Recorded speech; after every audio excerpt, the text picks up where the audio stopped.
کی تلاوت کی، قرآن میں جھک کر قرآن کی زیارت کی۔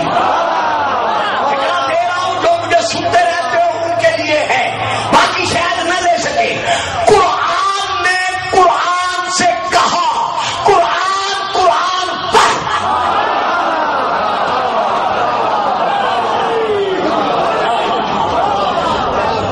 رسول نے علی سے کہا کہ قرآن قرآن پڑھ۔ کیوں کہا؟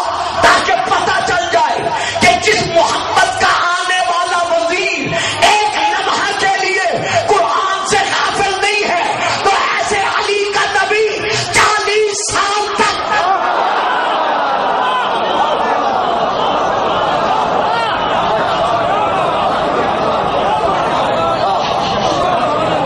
تو میں اپنے دعوے کے کلمات اس عظیم عاشقان مصطفیٰ کے سامنے پھر ادا کر رہا ہوں کہ ہمارا نبی اندھی میں باغ توحید، حاور آسمان ہدایت، والی ملک ولایت، افتخار دین و دنیا، ٹیچر شکول الہی، معنی لا الہ الا اللہ، مقصد کجاکم من اللہ، محبوب خدا، مطلوب کبریا،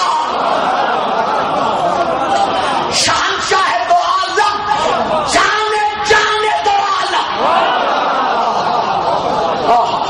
پیغمبر آخر الزمان، خدا کی منہ بولتی زبان، یعنی نعت قرآن، وحی کا ترجمہ۔ جب اس عالم میں جلوہ فکر ہوا تو آپ نزول وحی کا محتاج نہ تھا۔ کیوں؟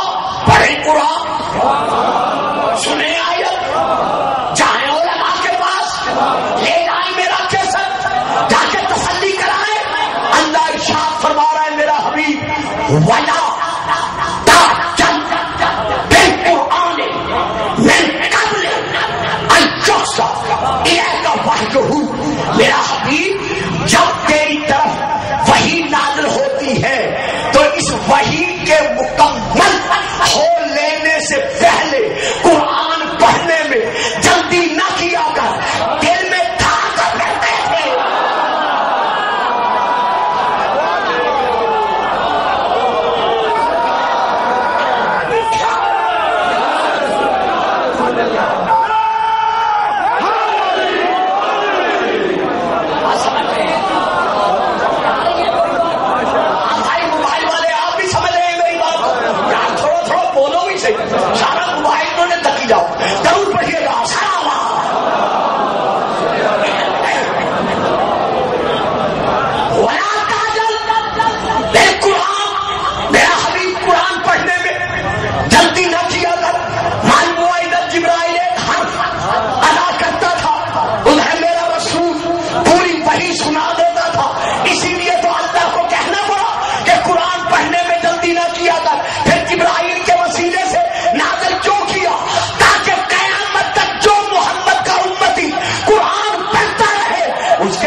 نازل کر دیتے نہ رہتا ہوں، تو اے دیکھنے والا تو البتہ دیکھتا کہ پہاڑ کا پتھریلا سینہ ریلا ریلا ہو جاتا، روئی کی مانند اس کے روب سے پھٹ جاتا۔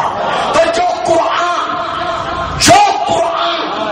پتھر کے سینے پر نازل نہ ہو سکا، وہ کہاں نازل ہوا؟ میرے رسول کے دل پر۔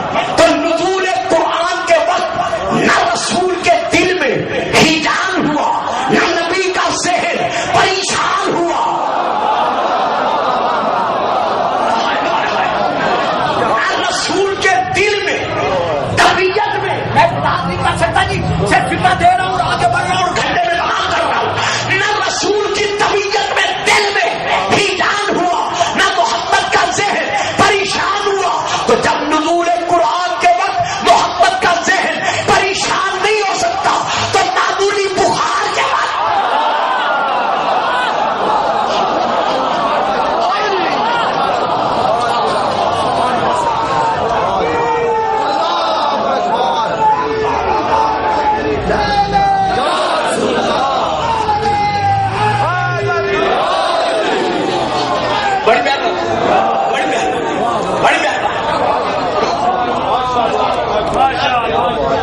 ان سے کہہ دو کہ میں تم جیسا ایک بشر نہیں، انا بشر مثلکم، میں تمہاری مثل ایک بشر ہوں، لیکن میں یوحا الیہ وحی الہی کے سائے میں رہتا ہوں۔ میرا حبیب ان سے کہہ دو، ان کو بتا دو، ان صلاتی ونسک ومحیای ومماتی للہ رب العالمین۔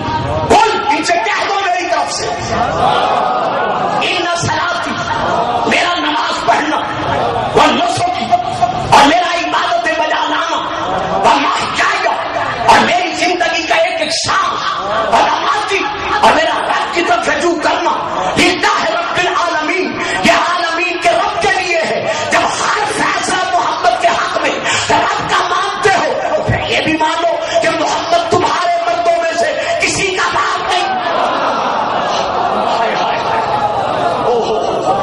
اور پھر کیا حکم ہے؟ فقل، ان نصارہ سے کہہ دو، تعالو آؤ، نہ دو ہم بلاتے ہیں ابناءنا، اپنے بیٹوں کو، وابناءکم اور تم بلاؤ اپنے بیٹوں کو۔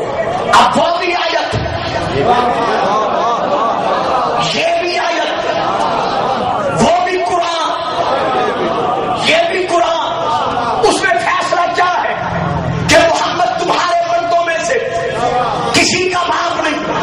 اس میں فیصلہ کیا ہے کہ نصرانیوں سے کہہ دو، آؤ ہم اپنے بیٹے بلاتے ہیں، تم اپنے بیٹے بلاؤ، تو ماننا پڑے گا کہ جو تم والے ہیں وہ اور ہیں، جو ہم والے ہیں وہ